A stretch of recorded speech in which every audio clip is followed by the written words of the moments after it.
Okay, the next performer is a guy I've known for a long, long time. I've watched him on stage many times. I've hired him to come play concerts for at my concert venue. And the thing I think of most when I think of this guy, Mike Agranoff, is diversity of music.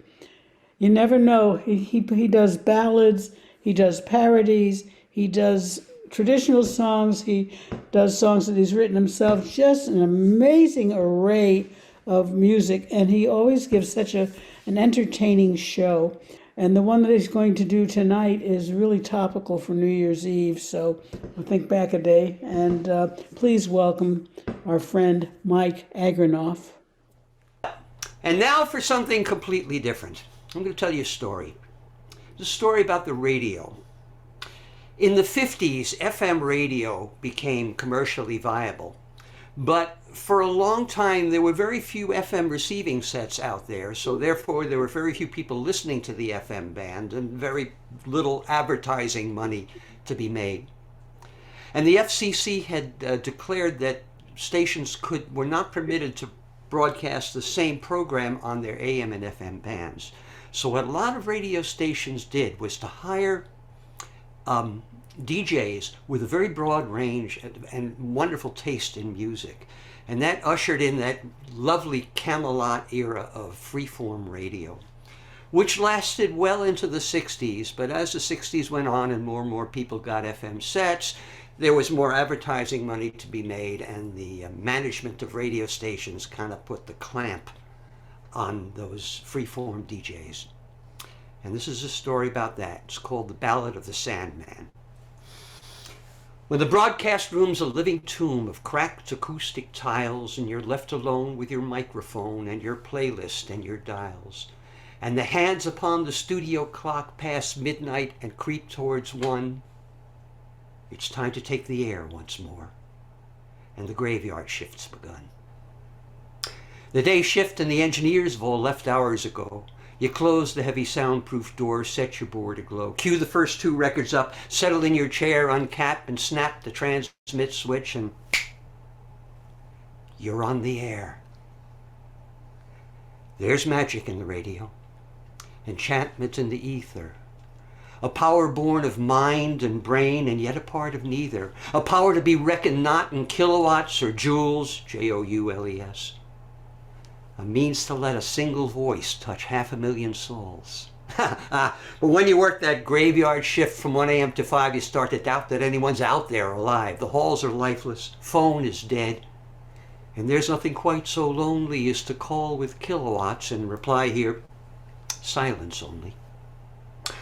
They usually stick the rookie jocks in a lonely graveyard slot, but me, I broadcast nights by choice. I like that shift a lot, because when I get the lonelies, as I do from time to time, I recall the Sandman's final show of 1969. 1960s radio was awful at its best. I grew up with Cousin Brucey and the Wolfman and the rest, and between the fast talk and the hype and the acne lotion jingle breaks with sound effects, they'd maybe play a single. But that was all there was back then. That was all we had.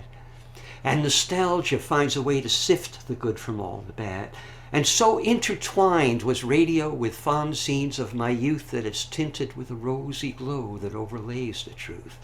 Oh, and summer parties at the beach and every high school date, those midnight drives and my dad's olds and studying till late. They're all movies in my memory. And behind them I still hear the Beach Boys and the Beatles and the Motown, oh, so clear to the counterpoint of DJ hype and ads for Rheingold beer. But then in 67, FM burst upon the scene. What once played only Bach and Brahms became a rock fan's dream. Between the sparse commercials, they played 3 songs in a row, and album cuts and full-length versions played in stereo, and gone was all that mile-a-minute brainless DJ chatter and singing station breaks and other oral fecal matter. Instead, these guys with wit and charm told what they had to tell and spoke as if I thought that I might have some brains as well. I got to know them all by voice that summer. And come fall, I'd hung around the station till I came to know them all. Bill Clancy in the morning slot, Aunt Stacy, Charlie West, and the Sandman. He was different and apart from all the rest. Paul Sandman did the overnights. He had a special style. He was older than the others, been around a while. He'd segue different album cuts in a stream of consciousness run, do theme sets, live concert sets. Boy, he made listening fun. And though he must have known my name, he always called me Kid. But he let me watch him work and explain the things he did. And once or twice, he snuck me in the studio late at night and let me cue the tapes and records up to my delight till I wandered back home bleary-eyed as it was getting light. And while the record spun, he sat and talked of days gone by when radio was younger. So was he, so was I. While round his lonely Kansas farmhouse snowdrifts blew and curled, the radio was a living color window on the world. He said, there was magic in the radio, enchantment in the ether, a power born of mind and brain and yet a part of neither, a power to be reckoned not in kilowatts or science, but since become a jukebox, nothing more than an appliance. I could tell you got the itch, kid, that you'd like to be a jock. Give it up. Magic's gone. There's nothing left but schlock. You deal with all the crazies and the drugged out suicide calls, and the sponsors and the FCC have got you by the throat. And programming tells you what to play and they take no denying. You read copy advertising crap you'd never think of buying. The hours are long. The pay is squat. Vacations are... But then the cut would end and he'd face the mic and weave magic once again. Sure enough, he read me right. I guess he could recognize a little of his own obsession shining from my eyes, and when I left for school that fall in higher education, my first step was to make a beeline for the radio station.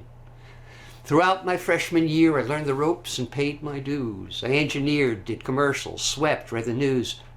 By the time I was a sophomore, I was on a weekly show. I was on the graveyard shift, but I was on the radio. And I learned Paul Sandman was a name that every DJ knew. The trade rags did a story. Got a piece in Newsweek, too. And sometimes playing album sides from my deserted station, I'd tune in his show on my headphones just for inspiration. And so it was on New Year's Eve of 1969.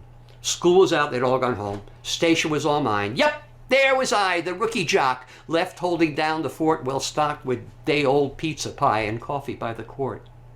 They had me working triple shift from 8 p.m. to 8 playing records no one listened to while partying till late. And CBS had looked lines across the country to Times Square. And at midnight, we'd switch over to a live broadcast from there to hear the famous ball come down and ring in the new year. By 11:10, it got so dead you just could not believe. Who the hell's listening to the radio New Year's Eve? So I queued up Tommy. That would kill a half an hour or so. Kicked off my shoes, plugged in my phones, tuned in the Sandman show. Huh? Something's different. Something's wrong. I knew right off the bat. He's playing straight top 40. His voice is sounding flat. There's dead air between his cuts. His spots all run too long. Inside of 15 minutes, I knew something there was wrong. I let him start a record and dialed up his private line. He answered with his call letters, and I replied with mine. Well, hiya, kid. Hey, tell me, ain't you got a better way to spend your New Year's Eve with some busted-down DJ? Well, heck no, I'm on the air myself. I got lots of time, and I listen to your show because it's better far than mine. But tell me, Sandman, what's with you? Is everything all right? It seems to me as if you're somewhat off your stride tonight. Everything is not all right, he answered with a frown. The Arbitron reports came out, and our ratings have gone down. And Harry Stein in programming's determined that the way to get the ratings back on top is dictate what I play. So here I sit with list in hand that says at 10:15 I should play the Righteous Brothers, followed by the Cream, and then a public service spot, and then some Moby Grape. They don't need a DJ. They can put this crap on tape. It's December 31st. The year is coming to an end, and with it ends a decade. And an era too, my friend. And in 27 minutes, I'll switch over to Times Square. But when I return in 70, you tune in if you care to hear how good the radio could be. If it would dare. He broke off at that moment to cue up another platter, and I said goodbye. The Who were almost finished, for that matter. And exactly 27 minutes later, more or less, on cue, I flipped the switch to hook us in with CBS. And while thousands in New York bade fond farewell to '69 and Guy Lombardo and his orchestra played Auld Lang Syne, I raised my slice of pizza in salute to the new year, and once more to the Sandman at the end of his career. When the network show was over with, I went back on mic. I did some inane comment about the future and the like. Did a station break, queued a record up, and then plugged my headphones in and tuned the Sandman in again. Welcome, he began, to 1970 radio. You've noticed in the past a certain blandness to this show. Seems Harry Styles determined what your music taste should be. Well, F you, Mr. Harry Stein. And F the FCC. I've had my fill of radio. This here's my final hour, but the door's locked and bolted, and I'm on internal power, and I suppose they'll find a way to get me out eventually. But until then, you'll see how good the radio could be. And then the music started. And the magic came on strong, and how the sequence brought to light a hidden meaning to each song. Where he got those tapes and records, I'll never know. Old favorites I'd forgotten, live recordings from some show. You can get anything you want at Alice's restaurant, and you can't always get what you want. Where have all the flowers gone? Da-do run, run, run, da-do run. The Beatles singing German, Dixieland on 78, Benny Goodman, Walter Carlos, Bessie Smith, the Roommates. This is more than playing records. This is genius. This is art. And this is something all should hear, and damn, I'll do my part. I open the equipment cart and stove beneath the board and rummage through the junk there till I find the proper cord, patch headphone out to preamp in, adjust the input power, and the Sandman show gets relayed out through our antenna tower. I reach out to the telephone, dial WBVA, and it's answered there by Sharon Smith, their overnight DJ. Hey Sharon, Paul Sandman's just flipped Harry Stein the Bird, putting out the best damn radio you've ever heard. And there's brotherhood amongst the radio voices of the night. They stand behind a fellow jock. They see he's in a fight. Sharon had to listen but a moment, then was gone to find a patch cord of her own to send the Sandman on. And then the phones that long I thought were dead began to light as the calls came in from miles around from listeners in the night. Whence comes this wondrous music, they would ask, and I would smile. And how come I pick it up on every station of the dial? And through the night the signal spread from station on to station as a DJ sent the Sandman and his magic crossed the nation, till Sharon called me, laughing, shouting like she was on fire, saying, listen, someone's put the Sandman on the network wire.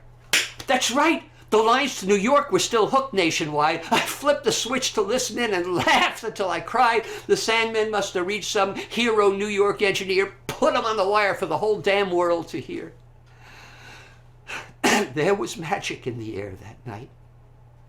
Enchantment in the ether. A power born of craft and pride, and so much more than either.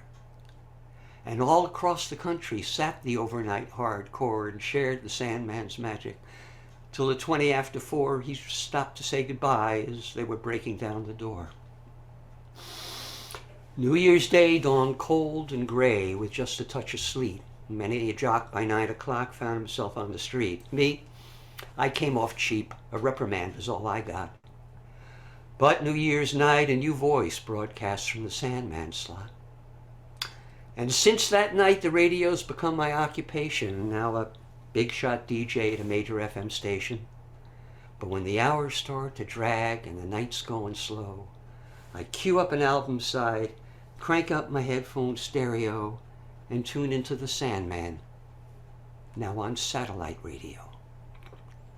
And when the broadcast room's a living tomb of cracked acoustic tiles, and you're left alone with your microphone and your playlist and your dials, though the airwaves seem a graveyard of lifeless whitened bone, there's always someone listening in, and you're really not alone.